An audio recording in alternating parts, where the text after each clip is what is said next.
book lovers, my name is Kaylee and welcome back to the Enchanted Library, and today's video I'm going to go over my top favorite reads of 2020. 2020 held a ton of surprises for all of us, but I was pleasantly surprised by the amount of reading I was able to do, the number of new authors I was able to discover, and delving into brand new to me genres. So without further ado, let's talk about my favorite reads from this year. This really isn't going to be in any particular order, but I am going to start off with the first book that got a 5-star rating from me this year. And that book is The Last Lecture by Randy Pousch. This book caught me so off guard. It is actually a lecture from a professor. It is nonfiction, and it is all about achieving your childhood dreams. And this lecture is raw, it's uplifting, it's heartbreaking, it's hopeful, it's just everything that you could possibly need. It is short, but it packs a punch, and I recommend this to anybody. Next up, I feel like is going to be no surprise because it is from the fantasy world's darling V.E. Schwab, and that is The Invisible Life of Addie LaRue. This book absolutely destroyed me at the end. There was a twist that happened that I should have seen coming, and if I really thought hard on it, I probably knew was coming. But I was so pleasantly surprised with this one because when I first heard rumblings of it, people were saying that if you're a fan of like her other work, you might not enjoy this one as much. But I absolutely loved it as much as I love Darker Shade of Magic. So I was so happy to read this one. If you don't know what it's about, it is basically following the life of Addie LaRue, who accidentally sells her soul to essentially a devil and has to live for eternity. And it follows her life from the moment that that happens, well actually a little bit before, to modern day. The moment that this story actually really set off for me is when she was finally remembered by someone, because that's one of the caveats of her being able to live forever, is that she's doomed to be forgotten. I loved the little bits of archival material in here, like little pieces of art that her life had touched. I love the backstories. I love a little bit of actual history interwoven within. Obviously a lot of liberties taken, but it was such an interesting ride, and I'm so happy that V.E. Schwab wrote this book because there were moments in it where I feel like, I don't know if my age should really say this, but I felt really seen by it. Like there are some parts in this book that I just could not get over. I'm like, that is how I feel. So being able to see it written on page is just amazing. So this one I absolutely loved and highly recommend. So remember when I said that I discovered new genres that were super fun? That would have been historical romance, and I decided to delve in with basically a universally loved author, and that is Tessa Dare. So the reason that I really started to get into this was I had always wanted to dabble with historical romance, but I wasn't really sure it would be for me until I saw Reagan on the Peruse Project, who has very similar reading taste to me, pick up this series, and she absolutely loved it. So I was like, okay, if it's getting an endorsement from Reagan, I am sure I will love it. And honestly, I did. I have not finished this series yet, but I will say that the first book is so far my favorite. They all have fun in them, and they're all ridiculous, fluffy, raunchy, like it's a fun time. And I really enjoyed this book, and in general learning more about historical romance, which I will continue to delve into in 2021. Next up is more in my wheelhouse, but a subgenre that I find very difficult to find something really good in, and that is Seafaring Adventure Fantasy. And I am so happy that I have found The Bright and Breaking Sea by Chloe Neal. This book was everything I could have wanted it to be and then some. It has magic that comes with a price, it has a bit of romance, it has a strong badass female lead, it has seafaring adventures that actually make you feel like you're there, and it's just so much fun, and there's so much politics going on in the background. I could not get over how well this world was built, and I cannot wait to continue on with this series, because this is just book one, and it came out late this year, so I definitely had to pick this up. I actually went to the bookstore and saw it on the shelves before release date, and of course I bought it right away. Next up, we have a new to me author, but the book I have heard rumblings of in the past, but I was worried it wouldn't live up to the hype. Let me tell you, it definitely did. And that book is Somewhere in France by Jennifer Robson.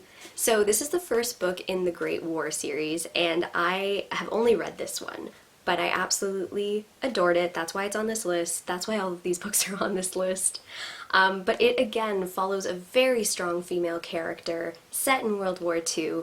She ends up becoming an ambulance driver. She has a family who really doesn't understand her and understand her need to do something with her life, because they're very much a sort of like a uppity, high level society folk, and they just want her to make a good match. But she desperately wants to do something more, and I absolutely loved this story. I loved the characters, I loved the background, I loved the thought that went into it. I also loved that it was like steal my breath away kind of a romance. It was just so honest and pure, and I absolutely loved it. And I need to read more of her stuff. And I'm just gonna leave it at saying that Lily and Robbie are everything. Now, I have always been a fan of classic literature. It is one of my first genre loves, and I was actually quite disappointed in myself that I had not read this book yet, but I discovered it this year, and oh boy, I absolutely loved it. And that's North and South by Elizabeth Gaskell. And Elizabeth Gaskell, I don't know how to explain it, but when I picked up this book, it felt nostalgic. I had never read it before, but it evoked the same kind of feelings that I feel when I read Charlotte Bronte or Jane Austen. It's just, you could really tell that she lived in this era, and it is all about a girl who ends up going from the south to the north, where it's a very industrialized area, which is so different from her upbringing as a pastor's daughter, where she just has to live each day helping out the community and learning and reading and all of that. But then she has to move to this industrial place where she really gets a glimpse of what poverty is, where she really meets people who are living in horrible situations, while on the flip side, she's also dining with the owners of the industries that are in town. So you really get a really good view of what society was like then in terms of masters versus like workers. And there are so many discussions that are done in this book that I wasn't sure if I would take the side of the masters or if I would take the side of the people. It was very interesting, and I absolutely loved it. And like I said before, you could really tell that Elizabeth Gaskell lived in this world, because it's just so fleshed out, and it really gives you an amazing view on society during the time. Now it's time to combine a couple of genres. My traditional love of historical fiction is now meeting my newfound love of historical romance, and oh, can I just say, Evie Dunmore does it brilliantly in Bringing Down the Duke. It covers so much amazing historical references of strong females doing their part to entail the suffragette movement and really get the rights of women to vote on sort of the docket. And in it, she intersperses some romance, and it does get a bit vivid, but it's still so light and fluffy, even though it covers heavy material, even though there is some good romance going on in there. But I just love how she's able to do that. Like, you could take a hard-hitting topic and still make it light and fluffy and enjoyable to the masses, and she still manages to get an amazing point across. And I love this book so much. I have read the second book in the series, and I will continue to read them, but this one definitely has a place in my heart because it was so fun, and she writes the suffragettes so well, and I cannot wait for more from her. And now we continue our trend of badass female characters in history with some more historical fiction. The Flight Girls by Noelle Salazar. This book is a debut, and I adored it. Again, are we surprised? It's in this list. This one covers essentially what happens during Pearl Harbor, and it really does span the war. It follows Audrey Coltrane, and she ends up being a female pilot in the war, and her gumption and her stick-to-itiveness and her strength carries this story. I keep saying it, but I absolutely loved it. This is probably one of the first books that I read this year that really I wanted to gush about, because it, like I said, it spans the whole war. It has an underlying romance to it that just stops your heart, and you can't help but root for these characters. And the way that Noelle Salazar ends up writing how it is on the ground during Pearl Harbor is just heartbreaking. And I feel like she does it so tastefully, so wonderfully, while letting you get to know so many characters, which you are introduced to a lot, and a lot of them are women because she's part of the female pilots.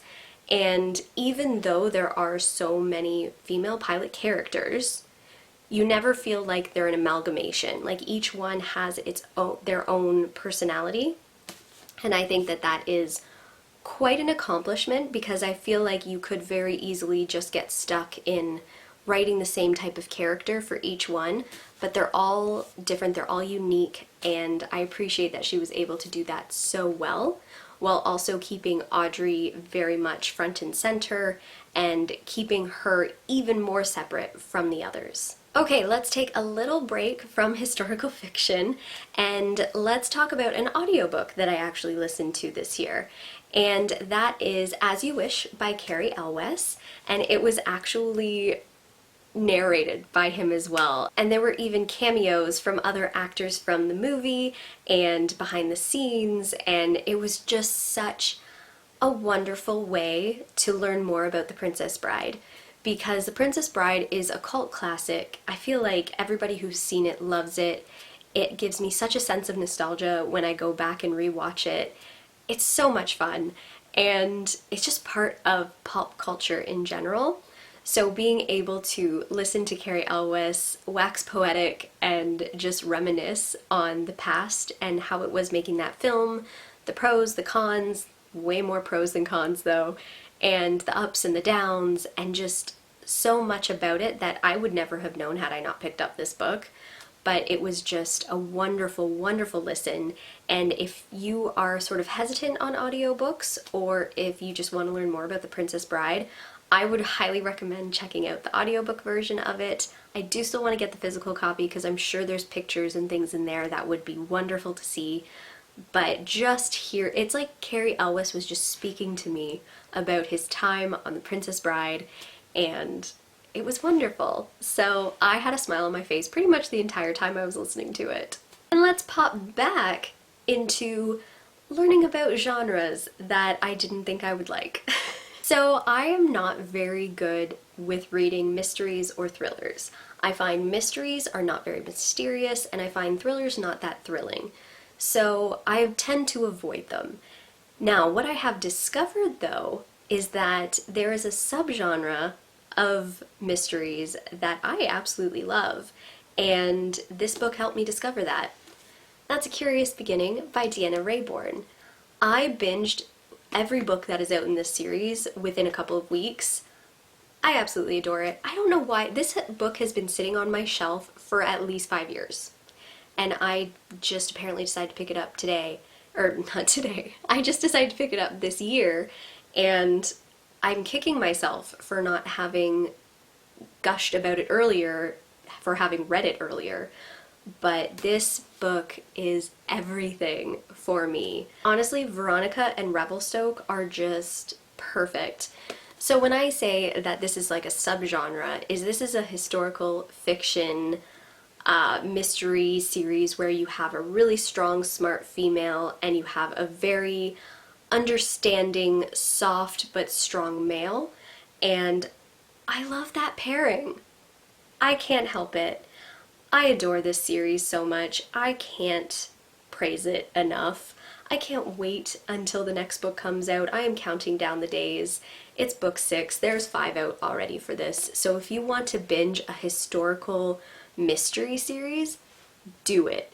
Everything that happens in this book, like each book, just brings it up another step, and adds so much more to it. The underlying mystery of this is great. They add on, or she adds on even more. I don't want to give too much away, but it does take place in 1887. You do have a bit of an identity issue in this.